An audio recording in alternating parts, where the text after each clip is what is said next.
ಜೈ ಶ್ರೀರಾಮ್. ಪದ್ಯಾಣದ ಬಗ್ಗೆ ಚಕ್ರವರ್ತಿ ಸೂಲಿಬೆಲೆಯವರು ಹೇಳಿದರು. ಯಾವುದೋ ಒಂದು ಮೂಲೆಯಲ್ಲಿ 4 ಬೆಟ್ಟಗಳ ಮಧ್ಯದಲ್ಲಿ ಹುಡುಕಲಿಕ್ಕೆ ಸ್ವಲ್ಪ ಕಷ್ಟ ಆಗುವಂಥ ರೀತಿಯ ಜಾಗದಲ್ಲಿ ಸುಮಾರು 600 ವರ್ಷಗಳ ಹಿಂದೆ, ನನಗನ್ನಿಸದೆ 600 ವರ್ಷಗಳ ಹಿಂದೆ ಯಾರಿಗೂ ಸಿಕ್ಕಿರಬೇಕಿದು. ಅದಕ್ಕಿಂತ ಹಿಂದೆ ಇದ್ದಿರ್ಬೋದು, ಸಾವಿರಾರು ವರ್ಷಗಳ ಹಿಂದೆನೇ ಇದ್ದಿರ್ಬೋದು. ಅಂಥ ದೇವಸ್ಥಾನದ ಜೀರ್ಣೋದ್ಧಾರ ಮಾಡಬೇಕು, ಬ್ರಹ್ಮಕಲಶ ಮಾಡಬೇಕು ಅಂತ ಹೇಳುವಂಥ ಒಂದಷ್ಟು ತರುಣರ ಗುಂಪು ಅವರಿಗೆ ಕೆಲಸಕ್ಕೆ ಕೈ ಹಾಕಿ ಕಳೆದ ಅನೇಕ ತಿಂಗಳುಗಳಿಂದ ತನ್ನೆಲ್ಲ ಬೇರೆ ಕೆಲಸಗಳನ್ನು ಬದಿಗಿಟ್ಟು ಶ್ರಮವಹಿಸಿ ರಕ್ತವನ್ನು ಬೆವರಾಗಿಸಿ ಒಂದು ಸುಂದರವಾದ ಕಾರ್ಯಕ್ರಮವನ್ನು ಆಯೋಜನೆ ಮಾಡಿದ್ದಾರೆ. ಕಳೆದ 8 ದಿವಸಗಳಿಂದ ಆ ಕಾರ್ಯಕ್ರಮ ನಡೀತಾ ಇದೆ. ಇವತ್ತು ಬ್ರಹ್ಮಕಲಶದ ಒಂದು ಒಳ್ಳೆಯ ಸಂದರ್ಭ. ಈ ವೇದಿಕೆ ಮೇಲಿರುವಂತಹ ಪರಮಪೂಜ್ಯ ಸ್ವಾಮೀಜಿಯವರಿಗೆ ಸಾಷ್ಟಾಂಗ ಪ್ರಣಾಮಗಳನ್ನು ಮಾಡಿ, ಈಗಾಗಲೇ ಚಕ್ರವರ್ತಿಯವರು ಒಂದು ಸುತ್ತು ಬಂದುಬಿಟ್ಟಿದ್ದೀರಾ. ನೀವು ಆಧ್ಯಾತ್ಮ ಮಾತ್ರ ಅಲ್ಲ, ರಾಷ್ಟ್ರೀಯ ಚಿಂತನೆ ಆಗಿರುವ ಆಧ್ಯಾತ್ಮ ಮತ್ತು ಸಾಮಾಜಿಕ ರಾಷ್ಟ್ರೀಯ ಚಿಂತನೆ ಆಗಿರಬೇಕು. ನಾವು ಅದು ಯಾವ ರೀತಿಯಲ್ಲಿ ಯೋಚನೆ ಮಾಡಬೇಕು, ಯಾವ ರೀತಿಯಲ್ಲಿ ಕೆಲಸ ಮಾಡಬೇಕು, ಯಾವ ರೀತಿಯಲ್ಲಿ ಎದುರಿಸಬೇಕು ಅಂತ ಹೇಳುವಂಥ ಎಲ್ಲ ಚಿತ್ರವನ್ನು ನಮ್ಮ ಕಣ್ಣು ಮುಂದೆ ಇಟ್ಟಿದ್ದಾರೆ. ಇವತ್ತಿಗೆ ಬ್ರಹ್ಮಕಲಶದ ದೊಡ್ಡ ಕಾರ್ಯಕ್ರಮ ಮುಗಿಯಿತು. ನಾಳೆ ಒಂದು ಸ್ವಲ್ಪ ಕಾರ್ಯಕ್ರಮ ಇರೋದು. ಮುಂದೇನು ಅಂತ ಹೇಳುವಂಥದ್ದು ಒಂದು ದೊಡ್ಡ ಪ್ರಶ್ನೆ. ಕಳೆದ ಅನೇಕ ತಿಂಗಳುಗಳಿಂದ ಕೆಲಸ ಮಾಡಿದವರೆಲ್ಲ ಸ್ವಾಮೀಜಿಯವರಿಗೆ ಹೇಳಿದ್ರಲ್ಲ, ಹೋಗಿ ನಾವು ಮಲಗುವುದೇನು, ಸುಸ್ತಾಗಿದೆ. ಬ್ರಹ್ಮಕಲಶ ಕಾರ್ಯಕ್ರಮ ಚೆನ್ನಾಗಾಯಿತು ಅಂತ ನನಗೆ ಅನಿಸಿದೆ. ಇದರ ನಿಜವಾದ ಪ್ರಯೋಜನ ಸಿಗುವಂಥದ್ದು ಮುಂದಿನ ದಿನಗಳಲ್ಲಿ ನಾವು ಏನು ಮಾಡಬೇಕಾಗಿದೆ ಅಂತ ಹೇಳುವಂಥದ್ದು ಭಾರಿ ಪ್ರಮುಖವಾಗಿರುವಂಥ ಸಂಗತಿ. ದೇವರ ಒಳಗಿರ್ತಾನೆ, ದೇವರಿಗೆ ಸಂತೋಷ ಆಗಲಿ ಅಂತ ನಾವು ಒಂದಷ್ಟು ಕಾರ್ಯಕ್ರಮ ಮಾಡಿದ್ದೇವೆ. ಸಮಾಜಕ್ಕೇನಾದ್ರೂ ನಾವು ಮಾಡಲಿಕ್ಕೆ ಸಾಧ್ಯನಾ? ಇಲ್ಲಿ ಆಡಳಿತ ಮಂಡಳಿ ಇದೆ, ಜೀರ್ಣೋದ್ಧಾರ ಸಮಿತಿ ಇದೆ. ಒಂದು ಸಲ ಕೂತ್ಕೊಂಡು ಯೋಚನೆ ಮಾಡಿ ಅಂತ ನನಗೆ ಅನಿಸ್ತಾ ಉಂಟು. ಇಲ್ಲೇನಾದರೂ ಮುಂದಿನ ದಿನಗಳಲ್ಲಿ ಒಂದು ನಿತ್ಯ ಭಜನೆ ಮಾಡಲಿಕ್ಕೆ ಸಾಧ್ಯನಾ? ಸಣ್ಣ ಮಕ್ಕಳಿಗೆ ಆಧ್ಯಾತ್ಮಿಕ ಚಿಂತನೆ, ಧಾರ್ಮಿಕ ಚಿಂತನೆಯನ್ನು ಕೊಡುವಂಥ ಬಾಲಗೋಕುಲಗಳ ರೀತಿಯಲ್ಲಿ ಕಾರ್ಯಕ್ರಮವನ್ನು ಮಾಡಲಿಕ್ಕೆ ಸಾಧ್ಯನಾ? ತಾಯಂದರಲ್ಲಿ ಜಾಗೃತಿಯನ್ನು, ರಾಷ್ಟ್ರೀಯ ಚಿಂತನೆ, ಧಾರ್ಮಿಕ ಚಿಂತನೆ, ಜಾಗೃತಿಯನ್ನು ಮಾಡಲಿಕ್ಕೆ ಮಾತೃಭಾರತಿಗೆ ಆ ರೀತಿಯ ಕಾರ್ಯಕ್ರಮಗಳನ್ನು ನಾವೇನಾದ್ರು ಮಾಡಲಿಕ್ಕೆ ಸಾಧ್ಯನಾ? ಪುತ್ತೂರು ಮಹಾಲಿಂಗೇಶ್ವರ ದೇವಸ್ಥಾನದಲ್ಲಿ ಹಿಂದೆ ಆಡಳಿತ ಮುಕ್ತೇಶ್ವರಾಗಿದ್ದಂಥ ಮುಳಿಯ ಕೇಶವ ಭಟ್ರು ಅವರು ಗ್ರಾಮದಲ್ಲಿ ಒಂದೊಂದು ಸಣ್ಣ ಸಣ್ಣ ಗುಂಪುಗಳನ್ನು ಮಾಡಿ ಅಲ್ಲಿದ್ದಂಥ ಬಾಲಕಿಯರಿಗೆ ಧರ್ಮಚಿಂತನೆಯನ್ನು ಕೊಡುವಂಥ ಒಂದು ಪುಸ್ತಕವನ್ನು ತಯಾರು ಮಾಡಿ ಅನೇಕ ವರ್ಷಗಳಲ್ಲಿ ಆ ಕಾರ್ಯಕ್ರಮವನ್ನು ಮಾಡ್ತಾ ಬಂದರು. ನಾವೇನಾದರೂ ಆ ರೀತಿಯಲ್ಲಿ ಯೋಚನೆ ಮಾಡಲಿಕ್ಕೆ ಸಾಧ್ಯನಾ? ಇಲ್ಲಿ ಒಂದು ದೇವಸ್ಥಾನ ಧರ್ಮದ ಕೇಂದ್ರ ಆಗಿದೆ. ಆ ಧರ್ಮದ ಚಿಂತನೆ ಇಲ್ಲಿರುವಂಥ ಸುತ್ತಮುತ್ತಲಿರುವಂಥ ಎಲ್ಲ ಹಿಂದೂ ಮನೆಗಳಿಗೆ ತಲುಪುತ್ತಾ, ಆ ತಲುಪಿಸುವಂಥ ಕೆಲಸ ನಮ್ಮದು. ಅದು ನಿರಂತರವಾಗಿ ನಡೀತಾ ಹೋಗಲಿ ಅಂತ ಚಕ್ರವರ್ತಿಯವರು ಮತ್ತೆ ಹೇಳಿದರು ಜನ್ಜಿ ಬಗ್ಗೆ. ಅಂದರೆ ಇವತ್ತಿನ ಮಕ್ಕಳು ಯಾರಿದ್ದಾರೆ, ಇದೆಂತ ಆಗ್ತಾ ಉಂಟು ಕಾರ್ಯಕ್ರಮ ಉಂಟಾ, ಬೇಗ ನಿಲ್ಲಿಸಬೇಕಾ?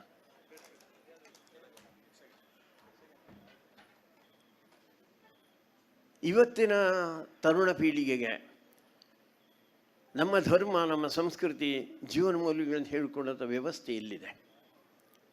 ಹಿಂದೆ ಹೇಳ್ತಾ ಇದ್ದಾರಲ್ಲ, ಮನೆಯ ಮೊದಲ ಪಾಠಶಾಲೆ, ಜನನಿ ತಾನೇ ಮೊದಲ ಗುರು. ಅದು ಹೋಗಿದೆ. ಎರಡನೇದು ಶಾಲೆಗಳಲ್ಲಿ ಹೇಳ್ಕೊಡ್ಬೇಕಾಗಿತ್ತು. ಶಾಲೆಗಳಲ್ಲಿ ಹೇಳಿಕೊಡೋ ವ್ಯವಸ್ಥೆನೇ ಇಲ್ಲ. ಭಾಳ ಕಷ್ಟ. ನಾನು ಅದನ್ನು ಕೇಳ್ತಾ ಇದ್ದೆ. ಈಗ ಒಂದು ಗಣೇಶೋತ್ಸವ ಆಗುತ್ತೆ, ಅಥವಾ ಕೃಷ್ಣಾಷ್ಟಮಿ ಆಗುತ್ತೆ, ಅಥವಾ ವಿಜಯದಶಮಿಯ 9 ದಿವಸದ ಕಾರ್ಯಕ್ರಮ ನಡೆಯುತ್ತೆ, ರಾಮನವಮಿ, ಹೀಗೆ ಅನೇಕ ಹಿಂದೂ ಹಬ್ಬಗಳ ಕಾರ್ಯಕ್ರಮ ಆಗುತ್ತಲ್ಲ. ಒಂದು ದಿನ ಆದರೂ ಆ ಶಾಲೆಯ ಮಕ್ಕಳಿಗೆ ನಾಳೆ ಇಂಥ ಒಂದು ಹಬ್ಬ ಇದೆ, ಹಬ್ಬದ ವಿಶೇಷತೆ ಹೀಗಿದೆ, ಅಂತ ತಿಳಿಸಿಕೊಡುವಂಥ ಶಾಲೆಗಳಿದೆ ಇವತ್ತು. ಇವರು ಹೇಳಿದಾಗ ಸೆಕ್ಯುಲರ್ ಭೂತದ ಅಡಿಯಲ್ಲಿ ಎಲ್ಲವನ್ನು ಬಿಟ್ಟಿದ್ದೇವೆ ನಾವು. ಅವರಿಗೆಲ್ಲ ವ್ಯವಸ್ಥೆ ಇದೆ, ಉಳಿದವರಿಗೆಲ್ಲ ವ್ಯವಸ್ಥೆ ಇದೆ. ಅವರ ಮಸೀದಿಗಳೆಲ್ಲ, ಅವರ ಮದರಸಗಳೆಲ್ಲ, ಅವರ ಚರ್ಚ್ಗಳೆಲ್ಲ ಅದೆಲ್ಲವನ್ನು ಹೇಳ್ತಾರೆ. ಆದರೆ ನಮ್ಮ ಮಕ್ಕಳಿಗೆ ಹೇಳಿಕೊಡುವಂಥ ವ್ಯವಸ್ಥೆಯಲ್ಲಿ ಪ್ರತಿ ವರ್ಷ ನನಗೆ ಅನಿಸರಿ 1 ಕೋಟಿಗಿಂತ ಹೆಚ್ಚು ಜನ ಡಾಕ್ಟ್ರು, ಇಂಜಿನಿಯರ್ಸು, ಲಾಯರ್ಸು, CAಗಳು ಅಂತ ಅನೇಕ ಜನ ಡಿಗ್ರಿ ಪಡೆದು ಹೊರಗೆ ಬರ್ತಾರೆ. ಅವ್ರಿಗೇನು ಗೊತ್ತಿದೆ ಅಂತ ಕೇಳಿದರೆ, ಅವರಿಗೆ ವಿಜ್ಞಾನ ಗೊತ್ತಿರ್ಬೋದು, ಗಣಿತ ಗೊತ್ತಿರ್ಬೋದು, ಸೋಷಿಯಲ್ ಸೈನ್ಸ್ ಗೊತ್ತಿರ್ಬೋದು, ಅಥವಾ ಇಂಗ್ಲೀಷ್ ಗೊತ್ತಿರ್ಬೋದು. ಅದು ಬಿಟ್ಟು ಮುಂದಿಂದ ಏನಿದೆ, ನಮ್ಮ ಬೇರುಗಳು ಅಂತ ಹೇಳುವಂಥ ವಿಷಯಗಳು ಯಾವುದಿದೆ, ನಮ್ಮನ್ನು ಸಹಸ್ರ ವರ್ಷ ಉಳಿಸಿಕೊಂಡು ಬಂದಿರುವಂಥ ಒಂದು ಶಕ್ತಿ ಯಾವುದಿದೆ, ಅದರ ಬಗ್ಗೆ ಯಾರಿಗೆ ಗೊತ್ತಿದೆ? ಅದಕ್ಕೋಸ್ಕರ ಅದನ್ನು ತಿಳಿಸುವಂಥ ಒಂದು ದೊಡ್ಡ ಪ್ರಯತ್ನ ಅದು ಇವತ್ತು ದೇವಸ್ಥಾನಗಳಿಂದ ಆಗಬೇಕು ಅಂತ ಅವರು ಅದನ್ನು ಉಲ್ಲೇಖ ಮಾಡಿದರು. ದೇವಸ್ಥಾನದ ದೊಡ್ಡ ಕೆಲಸ ಏನು ಅಂತ ಕೇಳಿದರೆ, ಹಿಂದಿನ ಕಾಲದಲ್ಲಿ ಒಂದು ಶಾಲೆಯನ್ನು ನಡೆಸುವುದು, ಒಂದು ಆಧ್ಯಾತ್ಮಿಕ ಚಿಂತನೆಯನ್ನು, ಧರ್ಮ ಸಂಸ್ಕೃತಿ ಹೇಳಿಕೊಡುವಂಥ ಒಂದು ಶಾಲೆ ಅದರ ವತಿಯಿಂದ ನಡಿಬೇಕು ಅಂತ. ಯಾವುದಾದ್ರೂ ಒಂದು ಕಲಾ ಪ್ರಕಾರ, ಅದು ಸಂಗೀತ ಇರುವುದು, ನೃತ್ಯ ಇರುವುದು, ಉಳಿದಂಥದ್ದನ್ನು ನಡೆಸುವಂಥ ಕ್ಷೇತ್ರ ಬೇಕು. ಉಳಿದದವ್ರು ಹೇಳಿದ್ದಾರೆ, ಅಲ್ಲಿ ಸುತ್ತು ಪೌಳಿ ಇದೆ ಅಲ್ಲ, ತುಂಬ ಜನ ಯೋಚನೆ ಮಾಡಿದ್ದಾರೆ ಅದು ದೇವರು ಬಲಿ ಬರುವಾಗ ಅಲ್ಲಿ ಕೂತು ನೋಡಲಿಕ್ಕೆ ಅಂತ. ಅಷ್ಟಕ್ಕೆ ಅಲ್ಲ, ಅದು ಊರಿನಲ್ಲಿ ಆಗುವಂಥ ಗೊಂದಲಗಳನ್ನು ನಿವಾರಣೆ ಮಾಡುವಂಥ ಒಂದು ಪಂಚಾಯತಿಗೆ ಕೇಂದ್ರ ಅದು. ಇವತ್ತು ದೇವಸ್ಥಾನಗಳು ಅದನ್ನೇನಾದ್ರು ಮಾಡುತ್ತಾ? ಅದಕ್ಕೋಸ್ಕರ ದೇವಸ್ಥಾನಗಳ ಕೆಲಸ ಧರ್ಮ ಜಾಗೃತಿಯ ಕೆಲಸ. ಆ ಧರ್ಮ ಜಾಗೃತಿಯ ಕೆಲಸವನ್ನು ಮಾಡುವಂಥ ಅವಶ್ಯಕತೆ ಹೆಚ್ಚಿದೆ ಅಂತ. ದೇಶವನ್ನು ಕಣ್ಣ ಮುಂದಿಟ್ಟುಕೊಂಡು ಈ ಕೆಲಸ ಆಗಬೇಕಾಗಿರುವಂಥದ್ದು. ಅದಕ್ಕೋಸ್ಕರ ದೇಶದ ಬಗ್ಗೆ ನಾವು ಏನು ಯೋಚನೆ ಮಾಡ್ತೇವೆ, ನಾವು ಯಾವುದೇ ಕೆಲಸ ಮಾಡಬೇಕಾದ್ರೆ ಇದು ದೇಶಕ್ಕೆ ಹಿತಕಾರ್ಯ ಅಂತ ಯೋಚನೆ ಮಾಡಬೇಕಾಗಿರುವಂಥದ್ದು. ಸುದೈವ ಈ ವರ್ಷ ಒಂದು ವಿಶೇಷವಾದಂಥ ವರ್ಷ. ಆಗ ಅವರು ಹೇಳಿದರು, ನಾನು ಭಾರತೀಯ ಅಂತ ಹೇಳೋದಕ್ಕಿಂತ ಹೆಚ್ಚು ನಾನು ಹಿಂದೂ, ನಾನು ಸನಾತನಿ ಅಂತ ಹೇಳುವಂಥ ಖುಷಿ, ಆನಂದ ಅದು ನನ್ನಲ್ಲಿದೆ ಅಂತ. ಆ ಹಿಂದೂ ಅಂತ ಹೇಳುವಂಥ ಧೈರ್ಯವನ್ನು ಅಥವಾ ಹಿಂದೂ ಸಮಾಜವನ್ನು ಸಂಘಟಿಸಿ ಮಾಡುವಂಥ ಕೆಲಸವನ್ನು ಪರಮಪೂಜ್ಯನೇ ಡಾಕ್ಟರ್ ಕೇಶವ ಬಲಿರಾಮ್ ಹೆಡ್ಗೇವಾರು ರಾಷ್ಟ್ರೀಯ ಸ್ವಯಂ ಸೇವಕ ಸಂಘದ ಮುಖಾಂತರ ನಮಗೆ ತಿಳಿಸ್ಕೊಟ್ರಲ್ಲ, ಅದಕ್ಕೆ 100 ವರ್ಷ. ಇಡೀ ದೇಶದಲ್ಲಿ ಸ್ವಾತಂತ್ರ್ಯಕ್ಕೋಸ್ಕರ ಹೋರಾಟ ಮಾಡಿದಂಥ, ಪ್ರೇರಣೆ ಕೊಟ್ಟಂಥ, ಕೋಟಿ ಜನವರ ಮನೆಯನ್ನು ಬಿಟ್ಟು ರಸ್ತೆಗೆ ಬರುವ ಹಾಗೆ ಮಾಡಿದಂಥ, ಲಕ್ಷಾಂತರ ಜನ ಬಲಿದಾನ ಮಾಡಲಿಕ್ಕೆ ಪ್ರೇರಣೆ ಕೊಟ್ಟಂಥ ವಂದೇ ಮಾತರಂ ಅದು ಪ್ರಾರಂಭ ಆಗಿ 150 ವರ್ಷ. ನನಗೆ ತುಂಬ ಸಂತೋಷ ಆಯಿತು. ಮೋದಿಯವರ ಬಗ್ಗೆ ಮತ್ತೆ ಹೆಮ್ಮೆ ಬರ್ತಾ ಇರುವಂಥ ಕಾರ್ಯಗಳು. ಮೊನ್ನೆ ನಾನು ಘಟಿಕೋತ್ಸವಕ್ಕೆ ಹೋಗಿದ್ದೆ, ಮಂಗಳೂರು ಘಟಿಕೋತ್ಸವಕ್ಕೆ ಹೋಗಿದ್ದೆ. ಮೊದಲನೇ ಬಾರಿಗೆ ವಂದೇ ಮಾತರಂ ಹಾಡನ್ನು ಮೊದಲು ಹಾಡಿದ್ರು, ಮೊದಲು. ಅದಾದ ಮೇಲೆ ಜನಗಣಮನ, ಅದಾದ ಮೇಲೆ ಉಳಿದಂಥ ಹಾಡು. ಆ ರೀತಿ ಆ ಸ್ಥಾನ ಸಿಗಬೇಕಾದಂಥ ಒಂದು ಹಾಡದು.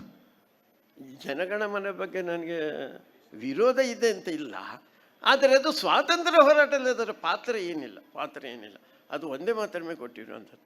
ವಂದೇ ಮಾತರಮನ ಅದ್ಭುತ ರೀ. ವಂದೇ ಮಾತರಂ ಅಂದರೆ ಅದು ಬರೀ ಅದನ್ನು ಕತ್ತರಿಸಿಬಿಟ್ಟು ಈ ಅಲ್ಪಸಂಖ್ಯಾತ ಅಂತ ಹೇಳುವಂಥ ಶಬ್ದಕ್ಕೋಸ್ಕರ ಅಂಥ ಸಮಾಜದ ಅದನ್ನು ಎದುರು ಹಾಕ್ಕೊಳ್ಳಿಕ್ಕೆ ಕಷ್ಟ ಅಂತ ಹೇಳುವಂಥ ದೃಷ್ಟಿಯಿಂದ ಅದನ್ನು ಕತ್ತರಿಸಿದ್ರಲ್ಲ. ಕತ್ತರಿಸಿ ಆದಮೇಲೆ ಅದನ್ನು ಉಳಿದಿರುವಂಥ ಸುಮ್ಮನೆ ಮರ ಗಿಡ ಅಷ್ಟೇ. ಮರಗಿಡದ ಮಧ್ಯದಲ್ಲಿ ದೇವಸ್ಥಾನ ಇದೆ ಅಂತ ಹೇಳಲಿಲ್ಲ ಅವರು ಆ ಹಾಡಿನಲ್ಲಿ ಹೇಳ್ತಾ ಇರುವಂಥದ್ದು, ಈ ತಾಯಿ ಯಾರು ಅಂತ ಕೇಳಿದರೆ, ನೀನೇ ನನ್ನ ಧರ್ಮ, ನೀನೇ ನನ್ನ ಮರ್ಮ, ನೀನೇ ನನ್ನ ಕೈಯಲ್ಲಿರುವಂಥ ಶಕ್ತಿ, ನೀನೇ ನನ್ನ ಹೃದಯದಲ್ಲಿರುವಂಥ ಭಕ್ತಿ. ನನಗೇನಾದರೂ ಒಂದು ಸ್ವಲ್ಪ ಆರ್ಥಿಕ ಶಕ್ತಿ ಸಿಕ್ಕಿದ್ದಿದ್ರೆ ಅದು ನಿನ್ನ ಲಕ್ಷ್ಮೀ ರೂಪದಿಂದ, ಏನಾದರೂ ತಿಳುವಳಿಕೆ ಬಂದಿದ್ದೀರೆ ಅದು ನಿನ್ನ ಸರಸ್ವತಿ ರೂಪದಿಂದ. ಅಕಸ್ಮಾತ್ ಯಾರು ಆಕ್ರಮಣ ಮಾಡಿದರೆ ನೀನು ಬರೀ ಲಕ್ಷ್ಮೀ ಸರಸ್ವತಿಯಾಗಿ ಕೂತ್ಕೊಳ್ಳಿಲ್ಲ, ನೀ ದುರ್ಗೆ ಆದಿ, ಚಂಡಿ ಆದಿ, ಚಾಮುಂಡಿ ಆದಿ, ರಾಜರಾಜೇಶ್ವರಿ ಆದಿ ಅಂತ ಹೇಳುವಂಥ ಭಾವನೆ ಕೋಟಿ ಜನಕ್ಕೆ ಅದು ತಲುಪಿದೆ, ಅವರ ಹೃದಯಕ್ಕೆ ತಲುಪಿರೋದು. ಅದಕ್ಕೋಸ್ಕರ ಅವರು ಬಲಿದಾನ ಮಾಡಲಿಕ್ಕೆ ತಯಾರಾಗಿರುವಂಥದ್ದು. ಅಂಥ ಹಾಡನ್ನು ಬಿಟ್ಬಿಟ್ವಲ್ಲ ನಾವು. ಎಂಥ ದೇಶದ್ರೋಹದ ಕೆಲಸ ನೋಡಿ. ಅಂಥ ಹಾಡನ್ನು ಮತ್ತೆ ಪ್ರತಿಷ್ಠಾಪನೆ ಮಾಡಿರುವಂಥ ಈ ನಾಯಕರಿದ್ದಾರಲ್ಲ, ಅವರಿಗೆ ಮತ್ತೆ ನನ್ನ ಅಭಿನಂದನೆಗಳು. ಇನ್ನೊಂದು ನಮಗೆ ಅನೇಕರಿಗೆ ಗೊತ್ತೇ ಇಲ್ಲ, ಈ ದೇಶವನ್ನು ನಾವು ತಾಯಿಯಿಂದ ನೋಡ್ತಾ ಇರುವಂಥದ್ದು.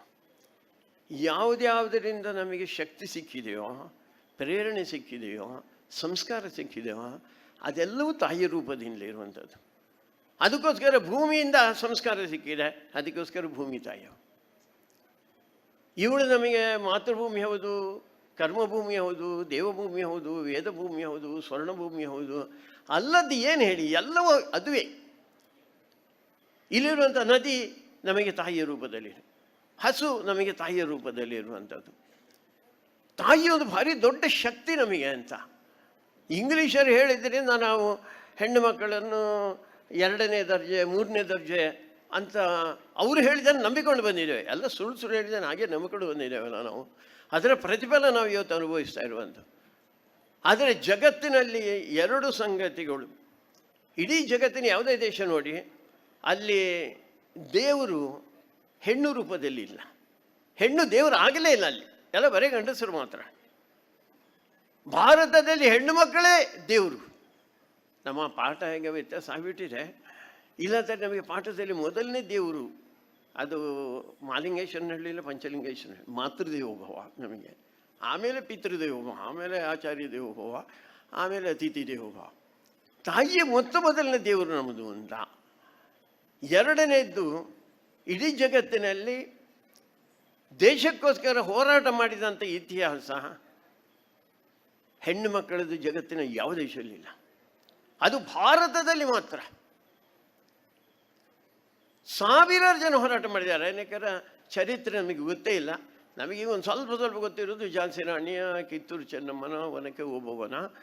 ಅದರಲ್ಲಿ ನಾವು ನೆನಪಿಡಬೇಕಾಗಿರುವಂಥದ್ದು, ನಮಗೆ ಪ್ರೇರಣೆ ಕೊಟ್ಟಿರುವಂಥದ್ದು, ನಮ್ಮನ್ನು ಉಳಿಸಿರುವಂಥ ತಾಯಿ ಅವಳ ಹಬ್ಬಕ್ಕ. ಎಷ್ಟು ಜನರಿಗೆ ಗೊತ್ತಿತ್ತು? ಸಂಘ ಈ ವರ್ಷ ರಾಷ್ಟ್ರೀಯ ಸ್ವಯಂ ಸೇವಕ ಸಂಘ ಹಬ್ಬಕ್ಕೆ ಹುಟ್ಟಿ 500 ವರ್ಷ ಆಯಿತು ಅಂತ ಹೇಳಿದ ಮೇಲೆ ನಾವು ದೇಶದಾದ್ಯಂತ ಈ ವಿಚಾರವನ್ನು ತಗೊಂಡೆವು. ಒಬ್ಬಳು ಹೆಣ್ಣು ಮಗಳು, ಅವಳ ಕಥೆಯನ್ನು ನೀವು ಓದಬೇಕು. ಪೋರ್ಚುಗೀಸರು ನಮ್ಮ ದೇಶದ ಮೇಲೆ ಬಂದರು, ಆಕ್ರಮಣ ಮಾಡಿದರು. ಕ್ರೂರರಲ್ಲಿ ಕ್ರೂರಿಗಳು, ಎಲ್ಲರೂ ಕ್ರೂರರೇ, ಅದರಲ್ಲಿ ಕ್ರೂರಿಗಳು ಅಂತ ಹೇಳ್ತಾರೆ. ಆ ಪೋರ್ಚುಗೀಸರು ಒಂದು 22 ಹಡಗುಗಳಲ್ಲಿ ಬಂದಿದ್ದರಂತೆ. ಹಡಗುಗಳು ಬಂದ ಉಳಿದಂಥ ಎಲ್ಲ ರಾಜರು, ಸಾಮಂತರು ಅವರೆಲ್ಲ ಅವರಿಗೆ ಕಪ್ಪ ಕಾಣಿಕೆ ಕೊಟ್ಟದ್ದೇ ರಾಯಲ್ಟಿ. ಇವಳ ಹತ್ರ ಬರ್ತಾರೆ, ಆ ರಾಯಭಾರಿ ಬರ್ತಾನೆ. ಅವನು ಬಂದಾಗ ಹೇಳ್ತಾನೆ, ನೀನು ನನಗೆ ಕಪ್ಪ ಕಾಣಿಕೆ ಕೊಡಬೇಕು. ಅವಳು ಕೇಳ್ತಾರೆ, ಯಾಕೆ ಕೊಡಬೇಕು? ಇಲ್ಲ ಎಲ್ಲರೂ ಕೊಟ್ಟಿದ್ದಾರೆ, ನೀನು ಕೊಡಬೇಕು ಅಂತ. ಅವಳು, ನನ್ನ ರೈತರು, ನನ್ನ ಕೂಲಿಗಾರರು, ಶ್ರಮಜೀವಿಗಳು ಬೆಳಗ್ಗೆಯಿಂದ ರಾತ್ರಿವರೆಗೆ ಅವರ ರಕ್ತವನ್ನು ಬೆವರು ಮಾಡಿ ಸಂಪಾದನೆ ಮಾಡಿದ್ದನು, ನಿಮಗೆ ಯಾಕೆ ಕೊಡಬೇಕು ಅಂತ. ಕೊಡೋದಿಲ್ಲ ಅಂತ. ಎಂಥ ಧೈರ್ಯ ಇರಬೇಕು ಆ ಹೆಣ್ಣು ಮಗಳಿಗೆ. ಯುದ್ಧ ಆಯ್ತಲ್ಲ, 4 ಬಾರಿ ಯುದ್ಧದಲ್ಲಿ ಕೂಡ ಪೋರ್ಚುಗಲ್ರನ್ನು ಸೋಲಿಸಿದಂಥ ಮಹಾನ್ ಒಂದು ಧೈರ್ಯವಂತೆ, ಸಾಹಸವಂತೆ ಹೆಣ್ಣು ಮಗಳು ಅವಳು ಹಬ್ಬಕ್ಕ. ಹೀಗೆ ಬೇರೆ ಬೇರೆ ಇನ್ನೂ ಅನೇಕ ಅಂಥದ್ದಿದೆ. ಅಂಥ ವರ್ಷಗಳಲ್ಲಿ ನಾವು ಪದ್ಯಾಣದಲ್ಲಿ ಈ ಒಂದು ಬ್ರಹ್ಮಕಲಶೋತ್ಸವ ಮಾಡ್ತಾ ಇದ್ದೇವೆ. ಅದಕ್ಕೋಸ್ಕರ ದೇಶದ ಹಿತವನ್ನು ಇಟ್ಟುಕೊಂಡು ಯೋಚನೆ ಮಾಡಬೇಕು ಅಂತ ಮೋದಿಯವರ ಸಂಗತಿಯನ್ನು ನೆನಪು ಮಾಡ್ತಾನೇ ಇದ್ದಾರೆ. ರಾಜಕೀಯ ಅಲ್ಲ ಇದು, ಇದು ರಾಷ್ಟ್ರೀಯ. ಅವರೊಂದು ಸಂಗತಿಯನ್ನು ಹೇಳ್ತಾರೆ ಇರೋದೇನಂತ ಕೇಳಿದರೆ, ಎಲ್ಲರೂ ಸ್ವದೇಶಿ ಚಿಂತನೆ ಮಾಡಿ ಅಂತ, ಸ್ವದೇಶದನ್ನು ತಗೊಳ್ಳಿ ಅಂತ. ನಾವು ಸುಮ್ಮನೆ ವಿದೇಶಿಗೆ ಅಂತ ಹೋಗ್ತಾ ಇದ್ದೇವೆ. ನಾವು ನಮ್ಮ ಜನರನ್ನು ಬೆಳೆಸೋದು ಯಾವಾಗ, ನಮ್ಮ ಆರ್ಥಿಕ ಶಕ್ತಿ ಹೆಚ್ಚಾಗುವಂಥದ್ದು ಯಾವಾಗ ಅಂತ ಹೇಳುವಂಥ ವಿಷಯವನ್ನು ಮತ್ತೆ ಮತ್ತೆ ಅವರು ನೆನಪಿಸ್ತಾ ಬಂದಿದ್ದಾರೆ. ಸುಮ್ಮನೆ ನಾನು ಹೇಳೋದು, ನೀವು ಇದ್ದೀರಾ, ಇವ್ರು ಹೇಳಿದ್ರು 100 ಹೋಗಿ 200 ಆಗಿದೆ 300 ಆಗಿದೆ ಅಂತ. ಇದ್ದಂಥ ಜನ ಆದರೂ ಸ್ವಲ್ಪ ಯೋಚನೆ ಮಾಡಿ. ಬೆಳಗ್ಗೆ ಎದ್ದು ನೀವು ಹಲ್ಲುಜ್ಜಬೇಕಲ್ಲ, ಯಾವುದರಲ್ಲಿ ಉಜ್ಜುತ್ತೀರಾ ನೀವು? ಯಾಕೆ ಕಾಲ್ಗೇಟ್ ಅಂತ ಕೇಳಿದರೆ, ಹಿಂದಿನ ದಿವಸ ರಾತ್ರಿ ನೀವು ಟಿ ವಿಯಲ್ಲಿ ಕೇಳಿದಿರಿ ಕಾಲ್ಗೇಟ್ ಡೆಂಟಲ್ ಕ್ರೀಮ್ ಅಂತ ಕೇಳಿದಿರಾ? ಅದಕ್ಕೋಸ್ಕರ ಅದೇ ನಿಮ್ಮ ತಲೆಯಲ್ಲಿ ಕಾಲ್ಗೇಟ್. ಅಂಗಡಿಯಲ್ಲಿ ಹೋಗಿ ಪೇಸ್ಟ್ ಕೊಡಿ ಅಂತ ಹೇಳಿದ್ರೆ ಅವನು ಕಾಲ್ಗೇಟಿಗೆ ಕೊಡುದು. ನೀವು ಕಾಲ್ಗೇಟ ಪೆಪ್ಸೋಡೆಂಟ ನೀವು ತಗೊಂಡ್ರೆ 60 ರೂಪಾಯಿ ಕೊಟ್ಟರೆ 52 ರೂಪಾಯಿ ವಿದೇಶಕ್ಕೆ ಹೋಗ್ತಾ ಇದ್ದದ್ದು. ನಮ್ಮ ದೇಶದ್ದು ಆಗೋದಿಲ್ವಾ? ನಮ್ಮ ದೇಶದ ಡಾಬರ್ ಆಗ್ತದೆ, ಪತಂಜಲಿಯವ್ರದ್ದು ಆಗ್ತದೆ, ಯಾವುದು ಬೇಕಾದರೂ ಆಗ್ತದೆ.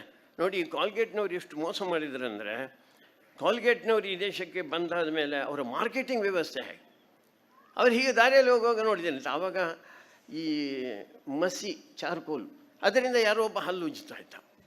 ಅವನು ಹೇಳಿದೆ, ಏನು ಮಾಡ್ತಾ ಇದ್ದೆ ಮಾರ್ರೆ, ಹಲ್ಲು ಬಿಳಿ ಆಗಬೇಕಾ ಕಪ್ಪಾಗಬೇಕಾ ಅಂತ. ಈ ಬಿಳಿಯವನು ಹೇಳಿದ್ದಲ್ಲ, ಹಾಗಾಗಿ ಅವನಿಗೆ ಅನಿಸಿತು ನಾನು ಚಾರ್ಕೋಲಿಂದ ಮಸಿಯಿಂದ ಹಲ್ಲು ತಿಕ್ಕುವುದು ಸರಿ ಅಲ್ಲ ಅಂತೇಳಿ ಬಿಟ್ಟ. ಸ್ವಲ್ಪ ದಿವಸ ಆದಮೇಲೆ ಇನ್ನೊಂದು ಕಡೆ ಹೋಗ್ತಾ ಇದ್ದ, ಉಪ್ಪಿನಲ್ಲಿ ಹಲ್ಲು ತೊಳಿತಾ ಇದ್ರು. ನಿಮ್ಮ ಹಿರಿಯರ ಹತ್ರ ಕೇಳಿದ್ರು ಗೊತ್ತೇನೆ. ಅವ್ರು ಹೇಳಿದಾರೆ, ಉಪ್ಪು ಮಾರ್ಯಾರೆ ಅದು ತಿನ್ಲಿಕ್ಕಿರೋದು ಹಲ್ಲು ಜಿಲಿಕ ಬಿಟ್ಟ. ಅದಾದ ಮೇಲೆ ಕೆಲವರೆಲ್ಲ ಬೇವಿನ ಕಡ್ಡಿಯಲ್ಲಿ ಮಾವಿನ ಎಲೆಯಲ್ಲಿ ಎಲ್ಲ ಹಲ್ಲುಜ್ಜಿದ. ಎಂಥ ಕೊಳಕು ಮಾರ್ಯಾರೆ, ಎಲೆಯಲ್ಲಿ ಕಡ್ಡಿಯಲ್ಲೆಲ್ಲ ನೀವು ಹಲ್ಲುಜ್ಜುದ ಬಿಟ್ಟ. ಈಗ ಅಡ್ವರ್ಟೈಸ್ಮೆಂಟ್ ಏನು ಕಾಲ್ಗೇಟ್ನವ್ರದ್ದು ಅಂತ ಕೇಳಿದರೆ, ಚಾರ್ಕೋಲ್ ಮಿಶ್ರಿತವಾದಂಥ, ಉಪ್ಪು ಮಿಶ್ರಿತ, ಸೋಡಿಯಂ ಮಿಶ್ರಿತವಾದಂತಹ ಎಲ್ಲ ಬೇರೆ ಬೇರೆ ಸಸ್ಯಗಳ ಸಾರವನ್ನು ಇಟ್ಕೊಂಡಂಥ ಕೋಲ್ಗೇಟ್. ನಾವು ಮಂಗಾದದ್ದಲ್ಲ ಇಷ್ಟು ವರ್ಷ. ನಾನು ಹೇಳಿದ್ದು ಅಂಥ ಒಂದು ಬ್ರ್ಯಾಂಡಿಗೆ ಹೋಗುವಂಥದ್ದೊಂದು ಸ್ವಲ್ಪ ತಪ್ಪಿಸ್ಬೋದ. ಸ್ನಾನ ಮಾಡ್ತೇವೆ, ಸ್ನಾನ ಮಾಡುವಾಗ ಯಾವುದು ನಮಗೆ ನೆನಪಾಗೋದು? ನನ್ನ ಅಚ್ಚುಮೆಚ್ಚಿನ ತಾರೆ ಶಿಲ್ಪ ಹೇಳಿದಾಳೆ ಲೈಕ್ಸ್. ಹೌದಾ? ಹುಚ್ಚು ಹುಚ್ಚು ಮಾಡಿ ಅವಳು ಯಾವುದರ, ಅವಳು ಹಣ ಕೊಟ್ಟರೆ ಯಾವುದನ್ನು ಬೇಕಾದ್ರೆ ಹೇಳ್ಬೋದು, ಅದು ದೊಡ್ಡ ವಿಷಯನೇ ಅಲ್ಲ. ಅದಕ್ಕೋಸ್ಕರ ನೀವೇನಾರು ಲಕ್ಸ್ ಉಪಯೋಗ ಮಾಡಿದರೆ, ರೆಕ್ಸ್ ಉಪಯೋಗ ಮಾಡಿದರೆ, ರೆಕ್ಸೋನ್ ಉಪಯೋಗ ಮಾಡಿದರೆ, ಹಮಾಮ್ ಉಪಯೋಗ ಮಾಡಿದರೆ, ಮತ್ತೆ 100ಕ್ಕೆ 85ರಷ್ಟು ಹಣ ಅವರಿಗೆ ಹೋಗ್ತದೆ. ಮೈಸೂರು ಸ್ಯಾಂಡಲ್ ಉಪಯೋಗ ಮಾಡ್ಬೋದಲ್ಲ. ನಮ್ಮ ಊರಿನಲ್ಲಿ ನಮ್ಮ ಪುತ್ತೂರಿನ ನಮ್ಮ ವಿವೇಕಾನಂದದ ಡೈರೆಕ್ಟರ್ ಅವರು ಮುರಳೀಧರ್ ಅಂತ, ಅವರು ಸತ್ವಂ ಅಂತ ಒಂದು ಸಾಬೂನು ತಯಾರು ಮಾಡ್ತಾರೆ, ತುಂಬ ಚೆನ್ನಾಗಿದೆ. ದಯವಿಟ್ಟು ಒಂದು ಸಲ ನೋಡಿ. ನೀವು ಅದನ್ನು ಲಕ್ಸ್ ಗಿಕ್ಸ್ ಇಟ್ಟರೆ, ಲಕ್ಸು ಬರೇ ಲಕ್ಸು ಅಲ್ಲ ಮಾತ್ರ, ಈಗ ಇಂಟರ್ನ್ಯಾಷನಲ್ ಲಕ್ಸ್, ನ್ಯಾಷನಲ್ ಇಲ್ಲ, ಈಗ ಎಲ್ಲ ಇಂಟರ್ನ್ಯಾಷನಲ್ಗೆ ಹೋಗ್ಬಿಟ್ಟಿದ್ದೇವೆ ನಾವು. ಆ ಸತ್ವಂ ಅಂತ ನಾನು ಹೇಳಿ ಉಪಯೋಗ ಮಾಡಿ ಅಂತ ಮಾರ್ಗ ಉಪಯೋಗ ಮಾಡಿ. ಯಾವುದಾದ್ರು ನಮ್ಮ ದೇಶದ ವಸ್ತುಗಳನ್ನೇ ಖರೀದಿ ಮಾಡಿ. ಹಿಟ್ಟು ತಗೊಂಡು ಬರಬೇಕಾದ್ರೆ ವಿದೇಶದ್ದು ಯಾಕೆ, ನಮ್ಮದಾಗೋದಿಲ್ಲ. ಚಪ್ಪಲ ಬೇರೆ ಬಾಟನೇ ಯಾಕೆ ಆಗಬೇಕು? ನಮ್ಮ ಊರಿನಲ್ಲಿ ಮಾಡುವಂಥ ತಯಾರು ಮಾಡಿದಂಥ ಚಪ್ಪಲಿಗಳಾಗೋದಿಲ್ಲ ನಮಗೆ. ನಾನು ಹೇಳಿದ್ದು ಒಂದೊಂದು ಆಟದ ವಸ್ತುಗಳು ಚೀನಾದಿಂದ ಯಾಕೆ ಆಗಬೇಕ್ರಿ? ಚನ್ನಪಟ್ಟಣದಲ್ಲಿದೆ ಅಲ್ಲ, ನಾವು ತರ್ಬೋದಲ್ಲ. ಎಲ್ಲವೂ ನಮಗೋಸ್ಕರ. ಅದಕ್ಕೋಸ್ಕರ ಅವರು ಒಂದು ಶಬ್ದವನ್ನು ಹೇಳ್ತಾ ಇದ್ದಾರಲ್ಲ, ವೋಕಲ್ ಫಾರ್ ಲೋಕಲ್ ಅಂತ. ಲೋಕಲ್ನ ವಿಷಯವನ್ನು ಮಾತಾಡ್ತಾ ಮಾತಾಡ್ತಾ ಮಾತಾಡ್ತಾ ಇರಿ ಅಂತ. ಯಾವುದು ಬೇಕಾದ್ರೂ ಲೋಕಲ್ ತಗೊಳ್ಳೋಣ ಅಂತ ನಾವೆಲ್ಲರೂ ಹೇಳಬೇಕು. ಮೇಕ್ ಇಟ್ ಗ್ಲೋಬಲ್ ಅಂತ. ಅದನ್ನು ಜಗತ್ತಿನಾದ್ಯಂತ ಆ ವಸ್ತು ಜಗತ್ತಿಗೆ ಹೋಗುವ ಹಾಗೆ ಮಾಡಿ ಅಂತ. ಇವತ್ತು ಅನೇಕ ವಸ್ತುಗಳು ಹೋಗ್ತಾ ಇದೆ. ನಾನು ಮೊನ್ನೆ ಪತ್ರಿಕೆಯಲ್ಲಿ ನೋಡಿದೆ, ಇವತ್ತು ನಮ್ಮ ಯುದ್ಧ ಸಾಮಗ್ರಿಗಳು 3498 ಕೋಟಿ ರೂಪಾಯಿಯ ಯುದ್ಧ ಸಾಮಗ್ರಿಗಳನ್ನು ಜಗತ್ತೇ ತಗೊಂಡೋಗಿದೆ. ಮೊನ್ನೆ ಬ್ರಹ್ಮೋಸ್ ಆಯ್ತಲ್ಲ, ಬ್ರಹ್ಮೋಸ್ ಆದಮೇಲೆ ಕೋಡಿ ಮಾರೇನೆ, ನಮಗೂ ಕೋಡಿ. ನಮ್ಮ ಹತ್ರ ಇನ್ನು ಕೊಡುವಷ್ಟು ಇಲ್ಲ ನಮ್ಮ ಹತ್ರ. ನಮ್ಮ ತಾಕತ್ತು ಆಗಿದೆ ಅಂತ ನಾವು ಹೇಳ್ತಾ ಇರುವಂಥದ್ದು. ಇದನ್ನು ನಾವೇನಾದ್ರು ಮಾಡಲಿಕ್ಕೆ ಸಾಧ್ಯನಾ? ಅದಕ್ಕೆ ನಾವು ಯೋಚನೆ ಮಾಡ್ತೇವೆ, ನಾವಿಲ್ಲಿ ಖರೀದಿಸುವ ವಸ್ತು ಅದು ಸ್ವದೇಶಿ ಇರಬೇಕು. ಮನೆಯಲ್ಲಿ ಮಾತಾಡುವ ಭಾಷೆಯನ್ನು ಸ್ವಲ್ಪ ವ್ಯತ್ಯಾಸ ಮಾಡಲಿಕ್ಕೆ ಆಗೋದಿಲ್ಲ. ಮಮ್ಮಿ ಡ್ಯಾಡಿ ಬೇಕಾ? ಅಲ್ಲ, ಮಮ್ಮಿ ಡ್ಯಾಡಿ ಇಲ್ಲ ಈಗ. ಯಾಕೆಂದರೆ ನಾವು ಈ ಮಮ್ಮಿ ಅಂದರೆ ಹೆಣ ಅಂತ ಹೇಳಿದ ಕೂಡಲೇ ಮಮ್ಮಿ ಹೋಗಿದೆ, ಈಗ ಮೋಮ್ ಬಂದಿದೆ. ಡ್ಯಾಡಿ ಹೋಗಿದೆ, ಡ್ಯಾಡ್ ಬಂದಿದೆ. ಇನ್ನೊಂದು ಸ್ವಲ್ಪ ಹೊತ್ತಾಗೋಗ ಮ್ಯಾಡ್ ಆಗ್ತದೆ ಅದು. ಚಿಕ್ಕಪ್ಪ, ದೊಡ್ಡಪ್ಪ, ಮಾವ, ಅಳಿಯ, ಅತ್ತಿಗೆ, ನಾದಿನಿ, ಮೈಸೂರ, ಎಷ್ಟು 52 ಸಂಬಂಧಿತ ವಾಚಕ ಶಬ್ದಗಳಿದೆ ಅಂತ ಹೇಳ್ತಾರೆ. ಎಲ್ಲ ತೆಗೆದು ಆಂಟಿ ಅಂಕಲ್. ನಾನು ಹೇಳಿದೆ, ಚಿಕ್ಕಮ್ಮನೂ ಆಂಟಿ, ದೊಡ್ಡಮ್ಮನೂ ಆಂಟಿ, ಅತ್ತಿಗೆನೂ ಆಂಟಿ, ದಾರಿಯಲ್ಲಿ ಹೋಗ ಹೆಂಗಸು ಆಂಟಿ. ಅದು ಹೇಗೆ ಆಗೋದು? ಅದು ಆಗೋದಿಲ್ಲಲ್ಲ. ಅಂಕಲ್ ಆಂಟಿ ಹಾಗೆ ಆಗೋದೇ ಇಲ್ಲ ಅಂತ ಸಂಬಂಧವಾಚಕ ಶಬ್ದಗಳನ್ನು ಉಪಯೋಗ ಮಾಡಿದೆ. ಭಾರಿ ದುರ್ದೈವದ ಸಂಗತಿ ಅಂದರೆ ಈಗೆಲ್ಲರೂ ಶುರುವಾಗಿದೆ. ಗೊತ್ತಿಲ್ಲ ನನಗೆ ಇವರೇನು ಹೇಳ್ತಾರೆ ಅಂತ. ಅಕಸ್ಮಾತ್ ಪರಿಚಯ ಮಾಡಿಕೊಡ್ಬೇಕಾದ್ರೆ, ಇವ್ರು ಯಾರು ಗೊತ್ತಾ? ಇವರು ನನ್ನ ಮಿಸ್ಸಸ್ ಶಿಲ್ಪ ಅಂತ ಹೇಳಿಬಿಡ್ತಾರೆ. ಈ ಮಿಸ್ಸಸ್ ಅಂದರೆ ಏನು ಅಂತ ಗೊತ್ತಿಲ್ಲ ನನಗೆ. ಸ್ವಲ್ಪ ಕಲ್ತವ್ರು ಯಾರು ಹೇಳ್ಬೋದು. ನನಗೆ ಬಸ್ ಅಂದರೆ ಒಂದೊಂದು ಗೊತ್ತು, ಬಸ್ಸಸ್ ಅಂದರೆ ತುಂಬ ಅಂತ ಗೊತ್ತು. ಹಾಗೆ ಮಿಸ್ ಅಂದರೆ ಒಂದು, ಮಿಸ್ಸಸ್ ಅಂದರೆ ಎಷ್ಟು. ನಾವು ತುಳಿನಲ್ಲಿ ಇದೊಂದು ಸೀಕು ಅಂತ, ಸೀಕು ಒಂದು ರೋಗ ನಮಗೆ. ಇಂಥದ್ದನ್ನು ನಾನು ಹೇಳಿದು, ನೀವು ಶಾಲೆಗೆ ಯಾವುದಕ್ಕೆ ಬೇಕಾದ್ರೆ ಕಳಿಸಿ, ನಾನು ನಮ್ಮ ಮನೆಯಲ್ಲಿ ನಮ್ಮ ಭಾಷೆ ಮಾತಾಡ್ತೇವೆ ಅಂತ. ಎಷ್ಟು ಸುಂದರವಾಗಿ ಸ್ವಾಮೀಜಿಯವರು ತುಳುವಿನಲ್ಲಿ ಮಾತಾಡ್ತಾರೆ ಮಾತ್ರ. ಅದ್ಭುತ ಅದ್ಭುತ. ಅದು ನೇರವಾಗಿ ಹೃದಯಕ್ಕೆ ತಟ್ಟುವ ಭಾಷೆ ಅದು. ಹೇಳ್ತಾರೆ ಅಲ್ಲ, ಎಲ್ಲ ವಿಜ್ಞಾನಿಗಳು ಹೇಳ್ತಾರೆ, ಮಕ್ಕಳ ತಜ್ಞರು ಹೇಳ್ತಾರೆ, ನೀವು ಪ್ರಾರಂಭದ ಒಂದು 5-6 ವರ್ಷಗಳಲ್ಲಿ ಮಾತೃಭಾಷೆ ಯಾವುದಿದೆ ಆ ಮಾತೃಭಾಷೆಯಲ್ಲೇ ಮಾತಾಡಿ. ದಯವಿಟ್ಟು ನೀವು ಮನೆಯಲ್ಲಿ ಮಾತಾಡೋದು ಮಾತೃಭಾಷೆಯಲ್ಲೇ ಮಾತಾಡಿ. ಇಲ್ಲರೂ ಒಂದು ಭಾಷೆ ಸತ್ತು ಹೋಗ್ಬಿಡ್ತದೆ. ಭಾಷೆ ಸಾಯಿದೆ ಅಂದರೆ ಅದ್ರ ಜೊತೆಯಲ್ಲಿ ಒಂದು ಸಂಸ್ಕೃತಿ ಸತ್ತು ಹೋಗ್ಬಿಡ್ತದೆ. ಅದಕ್ಕೋಸ್ಕರ ಇದನ್ನು ಉಳಿಸುವಂಥ ಕೆಲಸ ಭಾರಿ ದೊಡ್ಡ ಕೆಲಸ ನಾವು ಮಾಡಬೇಕಾದ್ದು. ಅದಕ್ಕೆ ಬ್ರಹ್ಮಕಲಶದ ಸಂದರ್ಭದಲ್ಲಿ ನಾವು ಒಂದು ಆ ವೃತ್ತ, ಒಂದು ಸಂಕಲ್ಪ ತಗೊಳ್ಳೋಣ ಅಂತ. ಒಂದು ಸಲ ನಮ್ಮದನ್ನು ಉಳಿಸಬೇಕು ಅಂತ ಅನಿಸಿದಾಗ ನಮ್ಮ ದೇಶವನ್ನು ಉಳಿಸಬೇಕು ಅಂತ ಅನಿಸ್ತದೆ, ನಮ್ಮ ಧರ್ಮವನ್ನು ಉಳಿಸಬೇಕು ಅಂತ ಅನಿಸ್ತದೆ, ನಮ್ಮ ಸಂಸ್ಕೃತಿಯನ್ನು ಉಳಿಸಬೇಕು ಅಂತ ಅನಿಸ್ತದೆ. ಅವರು ಉತ್ಪ್ರೇಕ್ಷೆ ಮಾಡಿ ಹೇಳಿದಲ್ಲ, ಇಡೀ ಜಗತ್ತು ನಮ್ಮನ್ನು ನೋಡ್ತಾ ಇದ್ದೀರಿ, ನಮ್ಮ ಕಡೆಗೆ ನೋಡ್ತಾ ಇದೆ, ನಮ್ಮಿಂದ ಸಲಹೆಗಳನ್ನ ತಗೊಳ್ತಾ ಇದೆ, ನಾವೇ ನೇತೃತ್ವ ವಹಿಸಬೇಕು ಅಂತ ಹೇಳಿದ್ವಿ. ಎಂಥ ದೊಡ್ಡ ಒಂದು ಪರಿವರ್ತನೆ. ಅಂಥ ಪರಿವರ್ತನೆ ಕಾಲದಲ್ಲಿ ನಾವು ಇರುತ್ತಾ ಇರುವಂಥದ್ದು. ಅದಕ್ಕೋಸ್ಕರ ದೇವಸ್ಥಾನವೂ ಸಾಮಾಜಿಕ ಪರಿವರ್ತನೆ ಕೇಂದ್ರ, ಶಾಲೆಯು ಒಂದು ಸಾಮಾಜಿಕ ಪರಿವರ್ತನೆ ಕೇಂದ್ರ. ಆ ರೀತಿ ಯೋಚನೆ ಮಾಡಿ ನಾವೇನಾದ್ರು ಒಂದು ಪರಿವರ್ತನೆ ಅಂತನ್ನುವಂಥ ರೀತಿಯಲ್ಲಿ ಯೋಚನೆ ಮಾಡ್ಬೋದಾ? ಆ ದೃಷ್ಟಿಯಲ್ಲಿ ನಾವೇನಾದ್ರು ಒಂದು ಸ್ವಲ್ಪ ಮುಂದಕ್ಕೆ ಹೋದರೆ, ಹಿಂದೆ ಒಂದು ಸತಿ ನಾವು ಒಂದು 30 ವರ್ಷದ ಹಿಂದೆ, ಆವಾಗ ಈ ಸ್ವದೇಶಿ ವಸ್ತುಗಳು, ನನಗೆ ವಸ್ತುಗಳದ್ದು ಮಾತ್ರ ಹೇಳಿದ್ದು, ದಿನನಿತ್ಯ ಉಪಯೋಗ ಮಾಡುವಂಥ ವಸ್ತು, ಅದರ ಒಂದು ಜಾಗೃತಿಯ ಕಾರ್ಯಕ್ರಮ ತಗೊಂಡಿದ್ದೆವು ನಾವು. ಎಲ್ಲ ಕಡೆಯಲ್ಲಿ ಕಾಲ್ಗೇಟ್ ಬೇಡ, ಇದು ಬೇಕು, ಅದು ಬೇಕು. ನಾನು ಒಬ್ಬ ರಾಜಕೀಯದವರ ಮನೆಗೆ ಹೋಗಿದ್ದೆ ಬೆಳಿಗ್ಗೆ, ಭಾರಿ ದೊಡ್ಡವರವರು. ಹೋಗಿ ಆದಮೇಲೆ ಕೂತ್ಕೊಳ್ಳಿ, ಬೆಳಿಗ್ಗೆ ಉಪಹಾರಕ್ಕೆ ಬನ್ನಿ ಅಂತ ಹೇಳಿದ್ರು. ಉಪಹಾರಕ್ಕೆ ಹೋಗಿದ್ದೆ ನಾನು. ಉಪಹಾರಕ್ಕೆ ಹೋಗಿ ಆದಮೇಲೆ ಅವರ ಹೆಂಡತಿ ಹೇಳಿದರು, ಸ್ವಲ್ಪ ಮಾರಾರೆ ಆಗಲಿಲ್ಲ, ಅಂದರೆ ಉಪಹಾರ ತಯಾರಾಗಲಿಲ್ಲ, ದೋಸೆ ಎಲ್ಲ ತಯಾರಾಗಲಿಲ್ಲ ಅಂತ. ತೊಂದರೆ ಇಲ್ಲ ಅಂತ ಕೂತ್ಕೊಂಡು ಒಂದು 5-10 ನಿಮಿಷ ಕೂತ್ಕೊಂಡು ಪಂಚಾಯತಿಗೆಲ್ಲ ಹೊಡೆದು. ಅದಾದಮೇಲೆ ಅವರು ಬಂದು ಹೇಳಿದರು, ತಾಯಿ ಬಂದರು, ಒಳ್ಳೆ ತಾಯಿಯವರು, ಅವ್ರು ಬಂದು ಹೇಳಿದರು ತಯಾರಾಗಿದೆ ಅಂತ. ಇವರು ಹೇಳಿದರು, ಯಜಮಾನರು ಹೇಳಿದರು, ಹಾಗಾದ್ರೆ ಒಂದು ಸತಿ ಕೈ ತೊಳೆಯಬಹುದು, ಬೇಸಿನಿದೆ ಅಂತ. ಬೇಸಿನಿಗೆ ನಾನು ಹೋಗಿ ನೋಡಿದರೆ ಅದರ ಮೇಲೆ ಕಾಲ್ಗೇಟ್ ಡೆಂಟಲ್ ಕ್ರೀಮ್ ಉಂಟು, ಉದ್ದದೊಂದು ಟ್ಯೂಬ್. ನಾನು ಹೇಳಿದೆ, ಒಳ್ಳೆ ಪಚಿತಿ ಆಯ್ತಲ್ಲ ಮಾರ್ರೆ, ಇದನ್ನು ತುಂಬ ವರ್ಷದಿಂದ ನಾವೆಲ್ಲರೂ ಹೇಳ್ತಾ ಬಂದಿರೋದು, ನೀವು ಹೇಳ್ತಾ ಬಂದಿರೋದು, ಕಾಲ್ಗೇಟ್ ಉಪಯೋಗ ಮಾಡಬಾರ್ದು ಅಂತ ನೀವು ಇಟ್ಟಿದ್ದೀರಲ್ಲ ಮಾರ ಇಲ್ಲಿ ಅಂತ. ಅದಕ್ಕೆ ಅವರೇನು ಹೇಳಿದ್ರು ಗೊತ್ತಾ, ನಾನು ಹೇಳಿದೆ ಮಾರ್ರೆ, ಹೇಳಿದೆ ನನ್ನ ಹೆಂಡತಿ ಥರ, ಅದನ್ನು ಹೊರಗಿಡಬೇಡ ಅಂತ ಹೇಳಿದೆ.